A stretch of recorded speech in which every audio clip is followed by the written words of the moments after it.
Hi ನಮಸ್ತೆ friends, welcome back to my YouTube channel. ನೋಡಿ friends, ನಮ್ಮ ಪೂರ್ವಜರು ಯಾವಾಗಲೂ ಒಂದು ಗಾದೆಯನ್ನು ಹೇಳ್ತಾಯಿದ್ರು, ದೇಶ ಸುತ್ತಿ ನೋಡಿ ಕೋಶ ಓದಿ ನೋಡಿ ಅಂತ ಹೇಳ್ತಾಯಿದ್ರು. ದೇಶ ಸುತ್ತದಿರಲಿ, ನಾವಿನ್ನೂ ನಮ್ಮ ಸುತ್ತಮುತ್ತ ಇರೋ ಅಂಥ ಚಿಕ್ಕ ಚಿಕ್ಕ ಪ್ಲೇಸ್ಗಳನ್ನೇ ನಾವಿನ್ನೂ ಸುತ್ತಿಲ್ಲ. ಫ್ರೆಂಡ್ಸ್, ನಾನು ಲಾಸ್ಟ್ ಟೈಮ್ ವಿಡಿಯೋದಲ್ಲಿ ನಿಮಗೆಲ್ಲರಿಗೂ ಹೇಳಿದ್ದೆ, ಶೆಟ್ಟಿಹಳ್ಳಿ ಹತ್ತಿರ ಇರೋವಂತಹ ಎಲ್ಲ ಚಿಕ್ಕ ಚಿಕ್ಕ ಪ್ಲೇಸ್ಗಳನ್ನ ನಿಮಗೆ ತೋರಿಸ್ತೀನಿ ಅಂತ ಹೇಳಿದ್ದೆ. ಅದಕ್ಕೆ ನಾವಿವತ್ತು ಶೆಟ್ಟಿಹಳ್ಳಿ ಚರ್ಚ್ ಹತ್ರ ಬಂದಿದ್ವಿ. ಈ ಶೆಟ್ಟಿಹಳ್ಳಿ ಚರ್ಚ್ ಹೇಮಾವತಿ ಜಲಾಶಯದ ಹಿನ್ನೀರಿನಲ್ಲಿದೆ. ಅರೆ, ಇದೇನಿದು ಚರ್ಚ್ ನೀರೊಳಗಡೆ ಇದೆ ಅಂತ ನೋಡ್ತಾ ಇದ್ದೀರಾ? ಇಲ್ಲ, ಇದು ನೀರೇ ಚರ್ಚ್ ಒಳಗಡೆ ಬಂದಿರೋ ಅಂಥದ್ದು. ಈ ಶೆಟ್ಟಿಹಳ್ಳಿ ಚರ್ಚ್ನ ಇತಿಹಾಸ ನೋಡೋದಾದರೆ, ಬ್ರಿಟಿಷರ ಫ್ರೆಂಚ್ ಮಿಷನರಿಗಳು 1860ರಲ್ಲಿ ಈ ಚರ್ಚನ್ನು ನಿರ್ಮಿಸ್ತಾರೆ. ಆದರೆ ಕಾರಣಾಂತರಗಳಿಂದ 1960ರಲ್ಲಿ ಈ ಚರ್ಚನ್ನು ಅವರು ಕೈ ಬಿಡಬೇಕಾಗತ್ತೆ. ಏನಕ್ಕೆ ಅಂದರೆ, ಹೇಮಾವತಿ ಅಣೆಕಟ್ಟು ಮತ್ತು ಜಲಾಶಯವನ್ನು ನಿರ್ಮಿಸ್ತಾರೆ. 1960ರಲ್ಲಿ ನಿರ್ಮಿಸ್ತಾರೆ. ಈ ಹೇಮಾವತಿ ಜಲಾಶಯವನ್ನು ನಿರ್ಮಿಸಿದ ಮೇಲೆ ಮಳೆಗಾಲದಲ್ಲಿ ಈ ಜಲಾಶಯ ತುಂಬುವುದರಿಂದ ಈ ಚರ್ಚ್ ಮುಳುಗಡೆ ಆಯಿತು. ಮತ್ತು ಈ ಚರ್ಚ್ಗೆ 2 ಶತಮಾನಗಳ ಇತಿಹಾಸ ಸಹ ಇದೆ. ಹಾಗೆ ಈ ಚರ್ಚ್ ಹಾಸನದಿಂದ 25 ಕಿಲೋಮೀಟರ್ ದೂರದಲ್ಲಿದೆ. ಮಳೆಗಾಲದಲ್ಲಂತೂ ಈ ಅಣೆಕಟ್ಟು ತುಂಬಿರೋದ್ರಿಂದ ತುಂಬ ಚೆನ್ನಾಗಿ ಕಾಣಿಸುತ್ತೆ ವ್ಯೂಸ್. ಈಗ ನೀವು ನೋಡ್ತಾ ಇದ್ದೀರಲ್ಲ ಫ್ರೆಂಡ್ಸ್. ಹಾಗೆ ಇಲ್ಲಿದ್ದಂಥ ಚರ್ಚ್ನ ಸ್ಥಳಾಂತರ ಮಾಡಿ ಊರೊಳಗಡೆ ಇವಾಗ ಚರ್ಚ್ನ ಕಟ್ಟಿದ್ದಾರೆ. ನೀವೇನಾದರೂ ಅಲ್ಲಿ ಭೇಟಿ ಕೊಟ್ಟರೆ ಒಂದು ಸತಿ ನೋಡ್ಬೋದು. ಹಾಗೆ ನಾವು ಈ ಪ್ಲೇಸ್ನ ನೋಡಿಕೊಂಡು ನೆಕ್ಸ್ಟ್ ಪ್ಲೇಸ್ಗೆ ಬಂದಿದ್ದೆ, ಹಾಲುವಾಗಿಲಿಗೆ. ಈ ಹಾಲುವಾಗಿಲು ಹಾಸನದಿಂದ ಜಸ್ಟ್ 8 ಕಿಲೋಮೀಟ್ರ್ ದೂರದಲ್ಲಿದೆ. ನೋಡಿ, ಇದೇ ಹಾಲುವಾಗಿಲು ವಾಟರ್ ಫಾಲ್ಸ್. ಈ ವಾಟರ್ ಫಾಲ್ಸ್ಗೆ ಹಾಲುವಾಗಿಲು ಅಂತ ಹೆಸರು ಬರೋದಕ್ಕೆ ಕಾರಣ ಏನಂದರೆ, ಇದರ ಹಿಂದೆ ಒಂದು ಕೆರೆ ಇದೆ. ಆ ಕೆರೆ ಮಳೆಗಾಲದಲ್ಲಿ ತುಂಬಿದಾಗ ಇಲ್ಲಿ ನೋಡಿ ನೀರು ಹರಿತಾ ಇದೆಯಲ್ಲ, ಈ ಥರ ಹರಿಯುತ್ತೆ. ಇದು ಹರಿತಾ ಇರಬೇಕಾದ್ರೆ ಹಾಲು ನೊರೆಯಂತೆ ತುಂಬ ಬೆಳ್ಳಗೆ ಕಾಣಿಸ್ತಾ ಇರುತ್ತೆ. ಆದ್ದರಿಂದ ಇದನ್ನು ಹಾಲುವಾಗಿರು ವಾಟರ್ ಫಾಲ್ಸ್ ಅಂತ ಕರೀತಾರೆ. ಈ ವಾಟರ್ ಫಾಲ್ಸು ಬೇರೆ ವಾಟರ್ ಫಾಲ್ಸ್ಗಳಿಗೆ ಕಂಪೇರ್ ಮಾಡಿದ್ರೆ ತುಂಬ ವಿಭಿನ್ನವಾಗಿದೆ. ಆದರೂ ನೋಡೋದಕ್ಕೆ ನಯನ ಮನೋಹರವಾಗಿದೆ. ಇಲ್ಲಿ ವೀಕ್ ಡೇಸಲ್ಲಿ ಅಷ್ಟೇನು ಜನ ಇಲ್ಲ ಅಂದರೂ ವೀಕೆಂಡಲ್ಲಿ ಸ್ಯಾಟರ್ಡೆ ಸಂಡೇ ಅಂತೂ ಇಲ್ಲಿ ನಿಲ್ಲೋದಕ್ಕೆ ಜಾಗ ಇರಲ್ಲ, ಅಷ್ಟು ಜನ ಬಂದಿರ್ತಾರೆ. ಅಷ್ಟೇ ಅಲ್ಲದೆ ಇಲ್ಲಿ ಶಾರ್ಟ್ಸ್ ವಿಡಿಯೋ ಮಾಡೋರಿಗೆ ಮತ್ತು ಪ್ರೀ ವೆಡ್ಡಿಂಗ್ ಶೂಟ್ ಮಾಡೋರಿಗೆ ತುಂಬ ಒಳ್ಳೆ ಪ್ಲೇಸ್ ಇದು.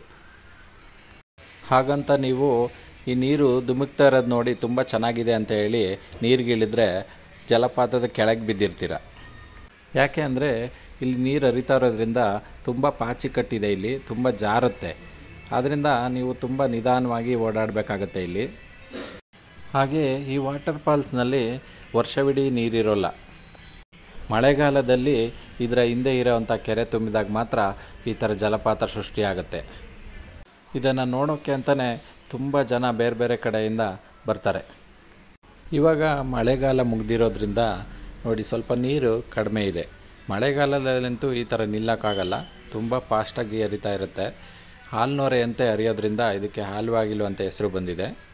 ಇಲ್ಲಿಗೆ ಪ್ರವಾಸಿಗರು ಮಾತ್ರವಲ್ಲ, ಇಲ್ಲಿ ಮೀನುಗಾರರು ಸಹ ಇದ್ದಾರೆ. ನೋಡಿ ಎಷ್ಟು ಜನ ಮೀನು ಹಿಡಿತಾ ಇದ್ದಾರೆ ಇಲ್ಲಿ. ಎಲ್ಲ ಮೀನುಗಾರರು ಅವರ ಬುಟ್ಟಿಯನ್ನು ತುಂಬಿಸ್ಕೊಳ್ತಾ ಇದ್ದಾರೆ. ನೋಡಿ, ಮೀನುಗಳನ್ನ ಹಿಡ್ಕೊಂಡು ಬುಟ್ಟಿಯನ್ನು ತುಂಬಿಸ್ಕೊಳ್ತಾ ಇದ್ದಾರೆ. ಹಾಗೆ ನಮ್ಮ ಮಿಸ್ಸಸ್ಗೆ ಎಷ್ಟು ಸಲ ಹೇಳಿದ್ರು ಕೇಳಲಿಲ್ಲ, ಇಲ್ಲಿ ಜಾರುತ್ತೆ, ಪ್ರಾಬ್ಲಮ್ ಆಗುತ್ತೆ ಆಮೇಲೆ ಅಂತ ಹೇಳಿದ್ರು ಕೇಳಲಿಲ್ಲ. ನಾನು ಆಟ ಆಡ್ತೀನಿ ಸ್ವಲ್ಪ ಹೊತ್ತು ನೀರಲ್ಲಿ ಅಂತ ಆಟ ಆಡ್ತಾ ಇದ್ದಾರೆ ನೋಡಿ. ನೀವೇನಾದರೂ ಈ ಪ್ಲೇಸ್ಗೆ ಬಂದರೆ ತುಂಬ ಹುಷಾರಾಗಿ ಓಡಾಡಿ, ತುಂಬ ಜಾರುತ್ತೆ. ನೋಡಿ ಅಲ್ಲಿ ಮೀನು ಯಾವ ಥರ ಹಿಡಿತಾ ಇದ್ದಾರೆ ಅಂತ.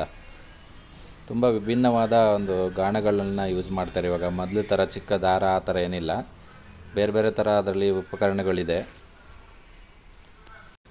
ನೋಡಿ, ಈ ತುದಿಯಿಂದ ಆ ತುದಿವರೆಗೂ ಎಷ್ಟು ಜನ ಮೀನು ಹಿಡಿತಾ ಇದ್ದಾರೆ ನೋಡಿ, ಗಾಣದಲ್ಲಿ ಮೀನು ಹಿಡಿತಾ ಇದ್ದಾರೆ. ಹಾಗೆ ಇಲ್ಲಿ ಸ್ಟೂಡೆಂಟ್ಗಳು ಸಹ ತುಂಬ ಜನ ಬಂದಿದ್ದರು. ಕಾಲೇಜ್ಗೆ ಬಂಕ್ ಹಾಕಿ ಇಲ್ಲಿ ಸುತ್ತಾಡೋದಕ್ಕೆ ತುಂಬ ಜನ ಸ್ಟೂಡೆಂಟ್ಸ್ ಬಂದಿದ್ದರು.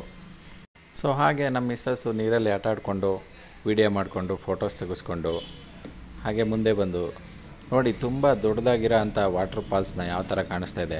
ವಾಟರ್ ಫಾಲ್ಸ್ ಅಂದರೆ ತುಂಬ ಜನ ಅಂದ್ಕೊಂಡಿರ್ತಾರೆ ಬೆಟ್ಟ ಗುಡ್ಡಗಳಿಂದ ಹರಿತಾ ಇರುತ್ತೆ, ಆ ಥರ ಇರುತ್ತೆ ಈ ಥರ ಇರುತ್ತೆ ಅಂದ್ಕೊಂಡು.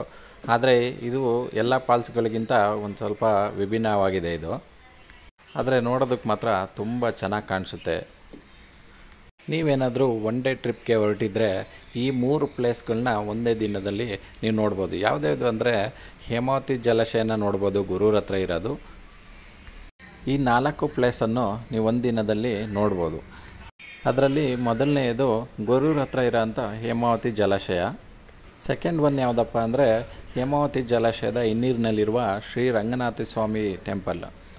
ಹಾಗೆ ಮೂರನೇದಾಗಿ ಶೆಟ್ಟಹಳ್ಳಿ ಚರ್ಚನ್ನು ನಾವು ನೋಡ್ಬೋದು.